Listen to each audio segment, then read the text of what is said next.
What food trends will be hot as we head into 2024? Here now in the CI Kitchen is guest chef Anita Dukeman. Welcome, Anita. Good to see you again. Thanks. Thanks for coming in. Now, what are we looking at this year? By the way, Happy New Year. Oh, Happy New Year to you. And, you know, Ryan, every year I show up here with food trends for 2024. Some I like better than others, so here we go for the new year. All right, it's a new year, new foods to look at. Some things and some things we're expanding on. Okay. So we can start with the fruit of the year, peaches. Peaches, all right. So, you know, everything old is new again.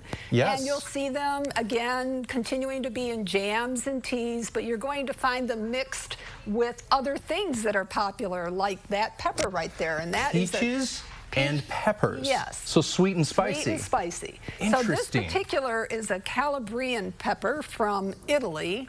You know, I guess we've run out of the novelty of all the other peppers, so let's go to Italy and see what we can do. That's all. And you said it was a Calabrian from pepper Calabria, I guess. from Italy. Italy. Say. Yeah. So it's Italian, and they use it in pastas and pizzas and salads and all kinds of peaches. And peaches, yeah. Yeah, and we'll make a recipe with that later. Plant-based food is going to expand. Okay. We are eating more plants as a country, and which is good to know, right? And so you'll be seeing meat replacements, sustainability and agriculture, and our meat production. So, and our fish, of course, overfishing. So we have plant-based tuna, and I haven't tried it. Plant-based tuna. Yes. So we've heard of Impossible meat, Impossible beef burgers. Yes. And things. Now we have Impossible tuna. Yeah. So I'm not sure I'm brave enough to try it, but I might.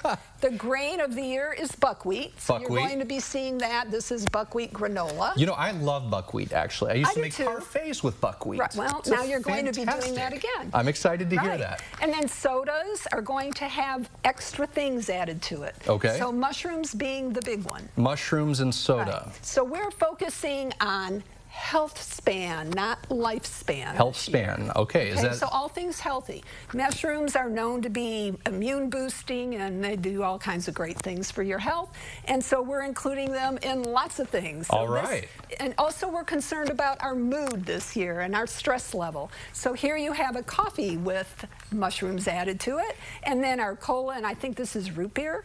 Wow, so mushroom root beer, mushroom cola, you can have your coffee. Right, and probiotics are going to be added to all of these things. So these are all things that we drink on a regular basis, but we now have an alternative that is a lot healthier, better for our diet. Right, and like comfort foods, so like ramen noodles, we're now eating millet and brown rice ramen noodles, which are actually really, really good.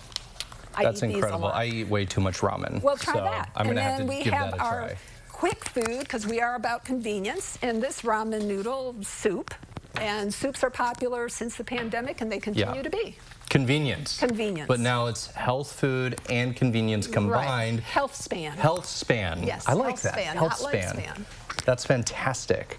And then our recipe today, if you can grab those peaches. Yes, let's bring over the peaches. I'm not sure. Okay, so the other thing that's really big, of course, is AI. Yes. So I got on ChatGPT and I said, give me a recipe with some of the food trends. And it came up with this. This is an AI-generated recipe. With a few adjustments. So recipe writers out there, your job's safe for at least a year or two. Okay. They haven't quite perfected it. But we are braving new worlds, new territory right here. So it's a great place to start, great idea. It's just a dip, so it's cream cheese, peaches, canned peaches.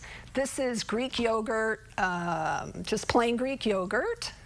And then all this would actually go into a blender. Here are our peppers, our Calabrian peppers. Yeah, and then a little bit of honey. So this is going to be sweet and spicy. I'm not sure it really needed the honey, but you know, I'm doing what they told me to do. Real lime juice. I thought maybe a little extra lime zest would be good, but this is all looking fantastic. Yeah, what's wrong with the ingredients, right? That's the real question. And salt and pepper. Is the AI going to give us something fantastic? Well, we're going to have to blend it up and find out. Coming up, we'll have to give our dip a try. In the meantime, you can find all of Anita's recipes at her website, anitastabletalk.com, which we'll link up at our website, ciliving.tv.